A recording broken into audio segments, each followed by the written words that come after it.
Hello friends, welcome to my channel. இன்றைக்கி நம்ம சேனலில் என்ன பார்க்க போகிறோன்னு பார்த்தீங்கன்னா இடியாப்பம். இது கோயம்புத்தூர் சைடில் சந்தகம்னு சொல்லுவாங்க.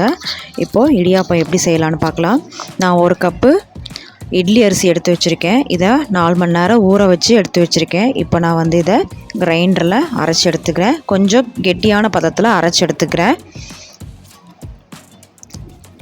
இந்த பாருங்கள், இப்போ அரைச்சிட்டு ஒரு 1/2 hour நான் அதை ஒன்றும் பண்ணல, அப்படியே கொஞ்சம் ரூம் டெம்பரேச்சருக்கு வர்றதுக்கு விட்டுட்டேன். இப்போ அதில் நான் தேவையான அளவு உப்பு ஆட் பண்ணிக்கிறேன்.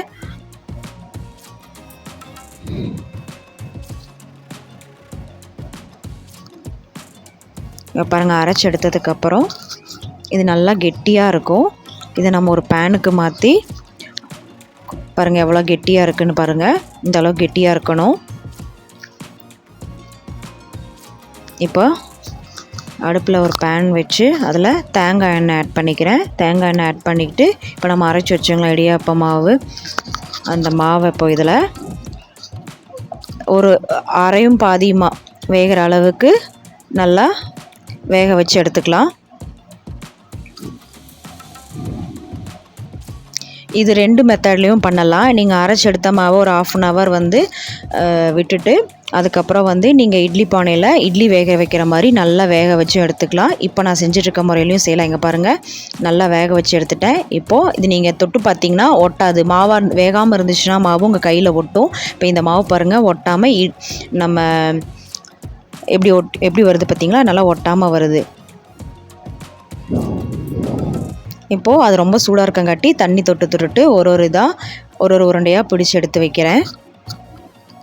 இப்போ பாருங்கள், அடுப்பில் நான் இட்லி பானை வச்சு அதில் நல்லா தண்ணி கொதிச்சிட்ருக்கு. இப்போ அது மேலே இப்போ நம்ம உருண்டை பிடிச்சி வச்ச இந்த இடியாப்ப மாவை நம்ம வைக்கலாம். கொழுக்கட்டையை நம்ம எப்படி வேக வச்சு எடுப்போமோ அதே மாதிரி இதை வேக வச்சு எடுக்கணும். ஏன்னா நம்ம அரைப்பாதியாக தான் நம்ம வேக வச்சு எடுத்துருக்கோம். இப்போ நம்ம இதில் இப்போ இட்லி பானையில் வச்சு வேக வச்சு எடுக்கும்போது தான் அது முழுசாக நல்லா வெந்திருக்கும். அப்போ தான் நீங்கள் இதில் பால் ஊற்றி சாப்பிட்டாலும் சரி, நீங்கள் தக்காளி சட்னி மாதிரி செஞ்சு அதில் நம்ம தக்காளி இடியாப்பம் மாதிரி செஞ்சாலும் உங்களுக்கு மாவு மாதிரி குலையாமல் நல்லாயிருக்கும்.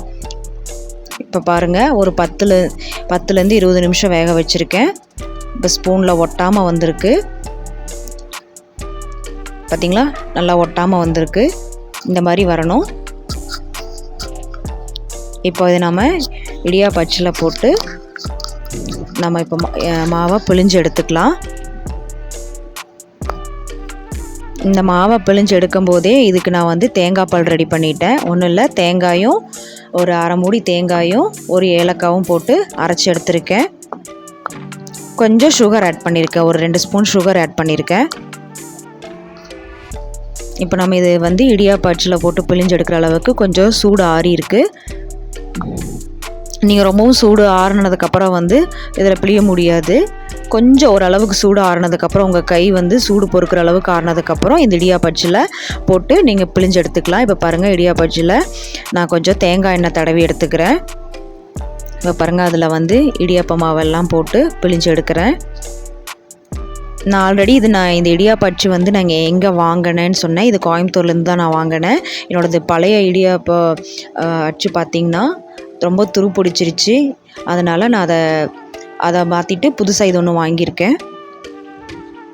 ஆல்ரெடி என் சேனலில் இது நான் எங்கே வாங்கினேன் அப்படின்னு சொல்லி நான் போட்டிருக்கேன். இப்போ பாருங்கள், மாவு நல்லா பிழிஞ்சு வருது. உங்களுக்கு வேகலைன்னா நல்லா பிழிஞ்சு வராது. இந்த மாதிரி குழந்தைங்க நூடுல்ஸே அதிகம் சாப்பிட்றாங்கங்கிறக்காக இப்போ இடியாப்பம் வச்சு நாங்கள் செஞ்சு கொடுத்ததுக்கப்புறம் அவங்கள இடியாப்பத்துக்கு ரொம்ப பழகிட்டாங்க. அவங்க வாரத்துக்கு ஒரு முறையாவது இடியாப்பம் நாங்கள் எங்கள் வீட்டில் எப்படியும் செஞ்சுருவோம். எங்கள் குழந்தைங்களும் ரொம்ப விரும்பி சாப்பிட்றாங்க. நீங்கள் ரொம்ப நூடுல்ஸை கொடுத்து குழந்தைங்களுக்கு அடிக்ட் பண்ணுறதை விட இப்படி ஒரு வாரத்துக்கு ஒருக்கா இப்படி இடியாப்பம் நீங்கள் பிழிஞ்சு கொடுத்தீங்கன்னா குழந்தைங்களும் நூடுல்ஸு ஹேபிட்டை மறந்து இதை சாப்பிடுவாங்க.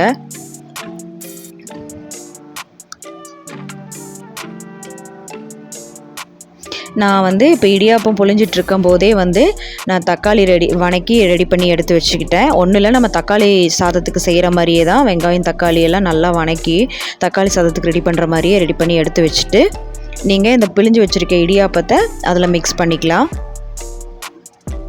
உங்களோட விருப்பம் தான். நீங்கள் பால் ஊற்றி சாப்பிட்றதுனாலும் ஓகே, நீங்கள் தக்காளி தொக்கு மாதிரி ரெடி பண்ணி தக்காளியில் பிரட்டி தக்காளி இடியாப்பம் மாதிரி செஞ்சு சாப்பிட்றதுனாலும் ஓகே.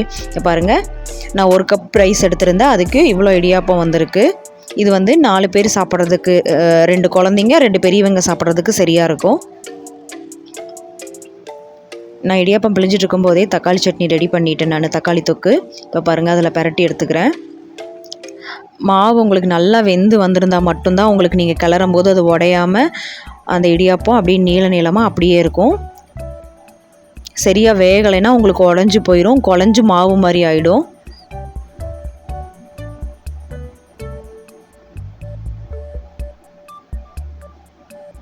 பாருங்கள், இப்போ இடியாப்பம் தக்காளி இடியாப்பம் ரெடி ஆயிடுச்சு.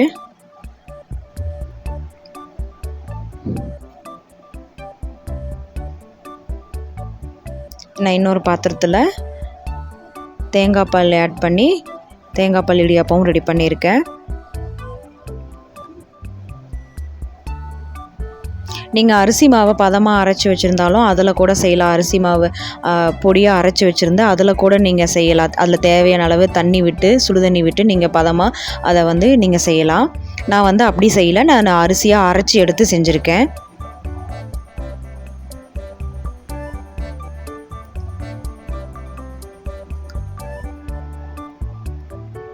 நீங்களும் இதை ட்ரை பண்ணி பாருங்கள், உங்கள் குழந்தைகளுக்கு இது ரொம்ப பிடிக்கும்.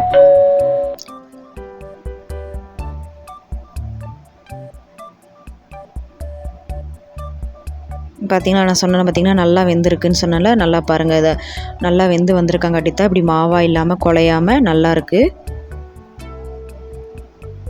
தேங்க்ஸ் ஃபார் வாட்சிங்.